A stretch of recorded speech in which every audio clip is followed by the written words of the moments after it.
Hello and welcome back to our series on the chapters making up humanism in the 21st century. Today we're going to talk about utopia and dystopia in chapter 12, and in many ways this serves as a kind of summation of many of the major themes that we've looked at in terms of Platonism up to this point. So a moment to catch our breath before we turn to the final chapter for this class in media, which will in many ways situate us for the 21st century. So in other words, moving this conversation fully beyond Plato in the next chapter. So let's pause here and really think about all the things in terms of Plato that we've really discussed. And instead of summarizing those in detail, I want to give one single concept that I think holds many of these possibilities together in Plato, which is the notion of utopia. Now, utopia is a term that was coined much later than Plato, and I'll talk about that specifically in a little bit.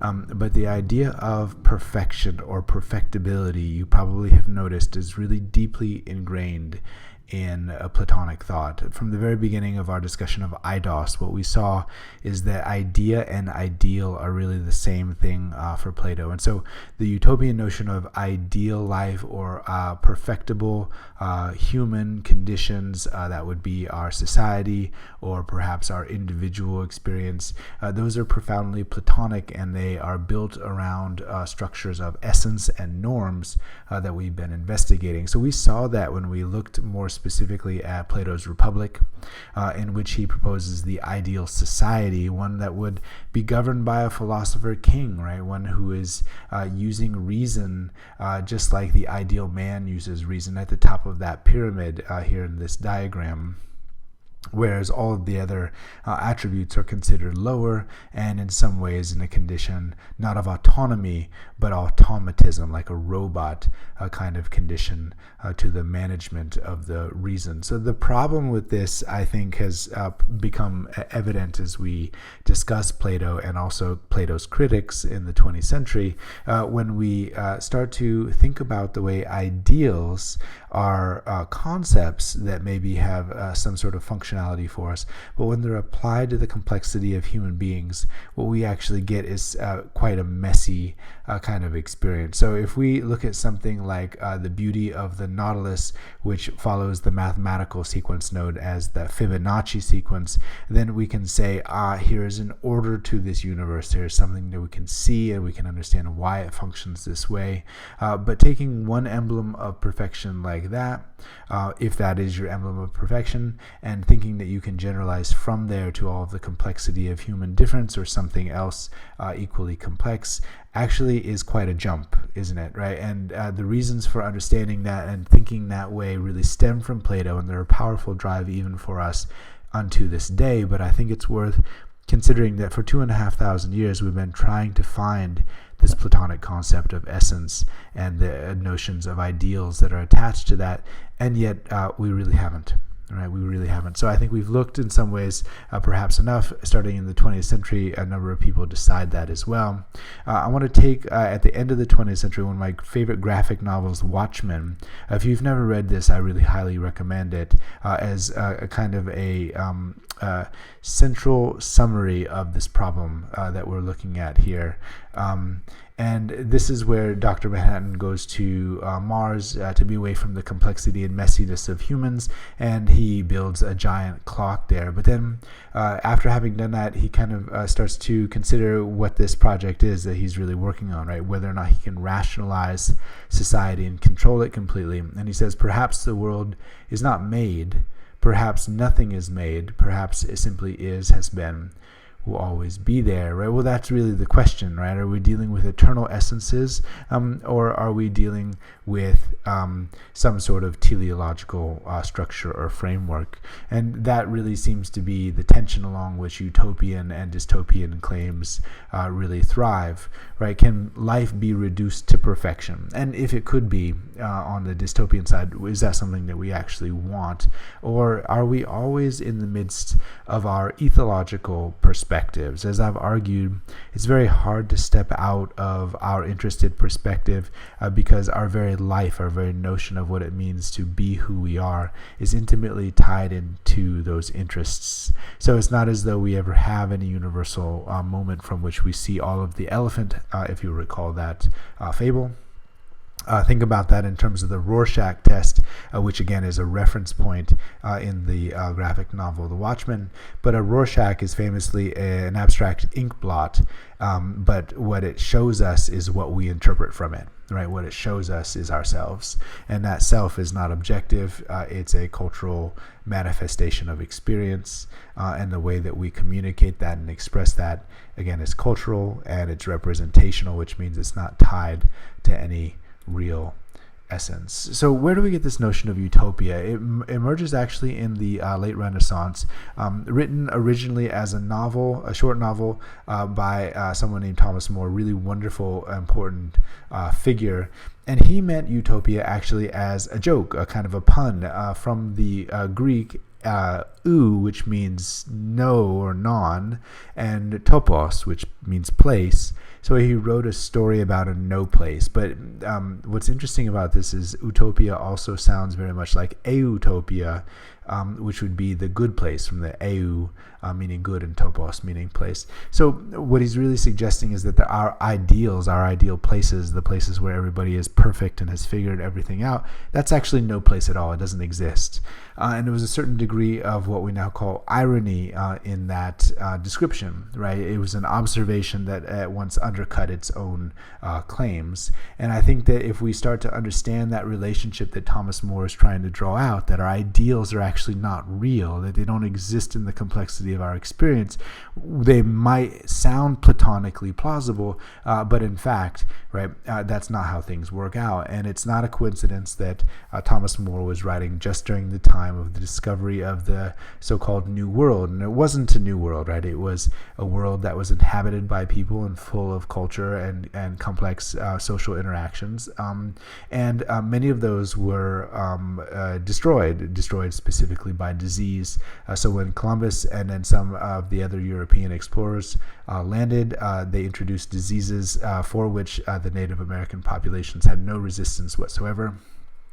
Mostly because Europeans were in close contact regularly with domesticated animals, and so histologically speaking, they were spreading diseases all the time. Those of us who are experiencing anything with the coronavirus are aware that animals and humans can share diseases, and oftentimes those effects are quite dangerous. But in the New World, so-called, right, in North and South America, domestication of animals was very rare. And so what that ended up doing was creating an important gap in the immune systems between Europeans and Native Americans, to the effect of, at our best guesses, maybe 90 to 95% of the population of the Americas actually dying of disease, which is incredible. It's incredible. Nothing, if that's true, and this is our best guess at this point, nothing like that has ever occurred before. And so when Europeans started to come to the colonies that settled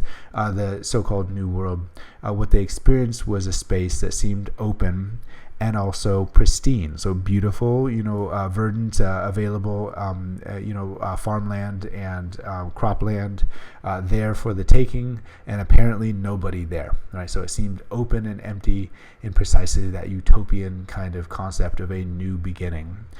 But what did we do with that? Right? What did we do? What Thomas More saw us do is to bring over all of our problems from the European colonizers and settle those also into the New World. So war and violence and selfishness and other things that Thomas More himself would have criticized were brought over. So you may go to a new place, but you never arrive at that good place because you always bring yourself. Right? This concept of utopia, though, captured people's imaginations, and many people have copied that style of the utopia, never as ironically, insightfully as Thomas More's original book, but perhaps the most famous after Thomas More is a book that's entirely sincere, written towards the end of the 19th century by Edward Bellamy, called Looking Backward. And it imagines a world in 1887 when the book was written, all of a sudden fast forwarded it to 2000. So our recent past, but for him, far, far into the future.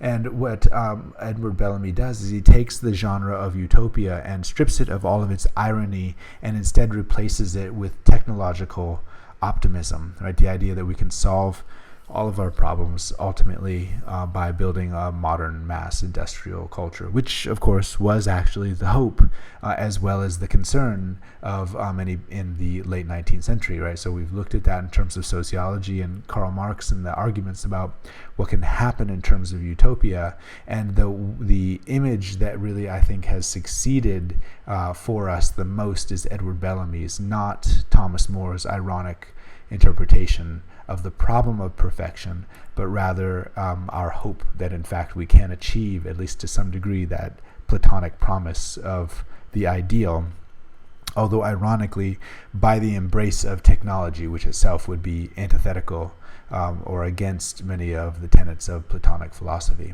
right? So Edward Bellamy's theories embrace industry, technology. They assume urbanization, right? That we will all start to live in cities and that'll become normal, and therefore mass culture itself, right? And so almost the entire book, after we have kind of a vague science fiction-y sort of plot that gets us to 2000, the whole rest of the book is just a description of how wonderful life is in this new technological utopia.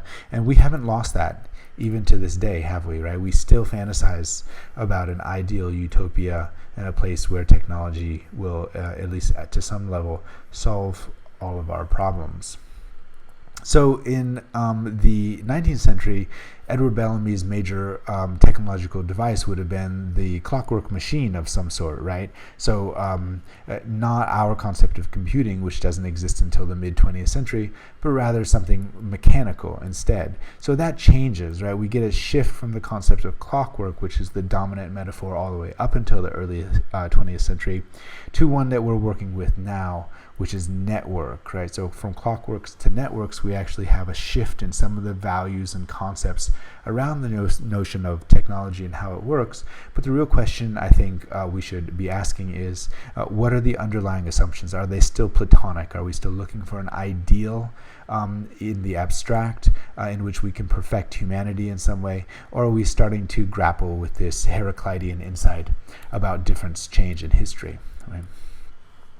So the evidence in the 20th century doesn't look very good. You'll recall that René Descartes and what we learned from René Descartes' Platonic view of humanism led us to a really important dualism, right? Mind-body dualism, but also separation of humans from the rest of nature. So we're different than animals because animals are automatic, they're robots, right? So they exhibit that kind of automatism, and that's what allows us to treat those animals any way that we want. This is something that we noted way back in chapter 3 when we discussed René Descartes in detail, but what we didn't really thoroughly connect that to is the discussions about politics and society in the 20th century that we went on to really thoroughly explore, such as the way that racism in the 20th century and eugenics specifically led to the Holocaust, right? The Holocaust was a condition in which human beings were treated the same way that we had learned to treat animals in many ways because of the contrast that those people, in this case mainly Jews, but also blacks, homosexuals, the Roma, sometimes called gypsies, and political dissidents, as well as people with disabilities, were all considered imperfect by the Nazi regime. And eventually, by the way, that long list of people would have gotten longer and longer if the Nazis had been able to conquer more of the world. The problem with the ideal is it creates norms, and everything that doesn't fit with that norm simply can be destroyed according to that structure of mind-body dualism that we inherit from Plato. So, of course, we can't say that Plato is somehow responsible for the Holocaust in any way, but the underlying assumptions about the world, that we can perfect the world and that there is an ideal out there that we can achieve, and therefore we should get rid of the things that don't correspond to that ideal, becomes profoundly problematic in the 20th century. We start to see what the real consequences are when we add technology and industry to Platonism, which really is the question of utopia or dystopia. I know it's hard to believe now, but the Nazis really believed that they were building a utopia, a utopian culture. And so did Joseph Stalin, with whom we ended our previous lecture. Stalin thought that he was going to end class conflict by creating a world that was uniformly socialist under the structure of the communist theories that he believed in. But in the process, he did something called forced collectivization, in which he really created Russia as an industrial powerhouse in a very short period of time, at the cost of, as far as we know, tens of millions of human beings. So again, the equivalent of many more Holocausts in the service of an idea. Right, in the service of an idea. Because of the media shutdown in the USSR at the time, we actually know relatively little, but we do know some things from authors such as Solzhenitsyn in the book The Gulag Archipelago, which talks about the kinds of structures that Stalin put in place. Right? And all this leads us to a really important question, and one that we can start to pose to ourselves in the framework not only of utopia, but the way utopia in the 20th century bleeds into dystopia. Right? Will technology save us or destroy us? Will it dehumanize us in the way that Charlie Chaplin investigated with the tramp? Or will it somehow save us and make us into more than human in a good way, if we consider that good? So let's talk about dystopia, right? And here again, just like Edward Bellamy, we have a key example, this time written in the 20th century. That's George Orwell's, Tony Blair's wonderful novel, 1984. 1984 is considered one of the first dystopian novels, although it's not the first. Probably there's an earlier example from World War II era, 1918, called We, written by a Russian author, but this is by far the more influential and famous, so we'll look at this one. Right, I have a great video that talks about what Orwell was after in 1984, but in general it's a dystopian society in which surveillance is constant, and the police state make sure that people who are dissident disappear. Meanwhile, the bureaucratic structure is involved in rewriting history in ways that make the populace confused and uncertain. And the process by which they do this is called newspeak. So they're allowed to say certain words and disallowed from saying and thinking other words. Not only that, but the meaning of words is also manipulated and changed in this dystopia. So in this context, war is peace, right? So you have to go to war in order to have peace. Freedom is slavery. Ignorance is strength. So the ideas of democratic freedom actually are forms of slavery, so this dystopian government claims, and so on. What dystopia is really playing with here in 1984 is the way that we can take any of these terms and manipulate the meaning, right? We've talked about this already. Representation is groundless. It's not situated in a reality, and we can create metaphors that construct meanings of any sort. In fact, we saw that Plato himself did that with his famous allegory of the cave, in which he constructed an image of reality that actually is not very real at all, right? The notion that we can somehow escape that representation. And ironically, Plato had to use representational structures, the story of the allegory, in order to communicate that in the first place. So we've discussed many of these problems, but it might be worth asking, how is it that we can overcome these kinds of problems if they're something that invades our own world today, right? Where we argue over the meaning of words, and it becomes very difficult to ground things when we can't actually ever come to some sort of notion of a common reality. Well, there is an actual answer, and we've been working on this for as long as we've had Plato and Platonic thought as well, and it's called critical thinking. Critical thinking, as we've introduced it in this class, specifically involves taking the binaries that we normally look to indicate our world and deconstructing them, which means taking them apart by looking at the way that there's a reality that goes beyond just those descriptions. Okay, so the reason that you can say war is peace is that, in fact, in the complex world, those aren't binarily separate, are they, right? There are points of connection between going to war and doing that in the favor or service of peace, of course, but that's not the only discussion. So if you stop there, then what you do is you construct certain meanings as metaphors, but what critical thinking does is insist on continuously bringing those differences back. And we've done that in this class when we look at things like gender, we've asked whether or not it's truly a binary. Men or women mutually define each other, but are they actually so different? And in the framework of feminism, some of the decisions that we've made is, in fact, no, right? Women can go to work and have careers and self-realize in various ways. We've talked about that in terms of concepts of sexuality, right? Is there only one norm for sexuality, and are deviations from that norm perverse or strange? The problem is, in terms of our social history, we've never had any particular norms, so those shift, and it makes it harder to argue about that. We've, of course, discussed this in terms of the concepts of race, most specifically in terms of the American history of racism around African Americans and the legacy of the slave trade in the transatlantic slave trade, and then the plantation system in the South. We can also talk about this in terms of things like disabilities and so on. In each of these cases, we have binaries that are constructed that rely on norms of identity, right? And so the norms of identity are those Platonic inheritances that allow us to create a world that might not necessarily take into account the full complexity, but what critical thinking really invites us to do over and over again is to bring that back. So I want to wrap up this discussion by thinking a little bit more about technology and the way it functions with these norms of binary identity.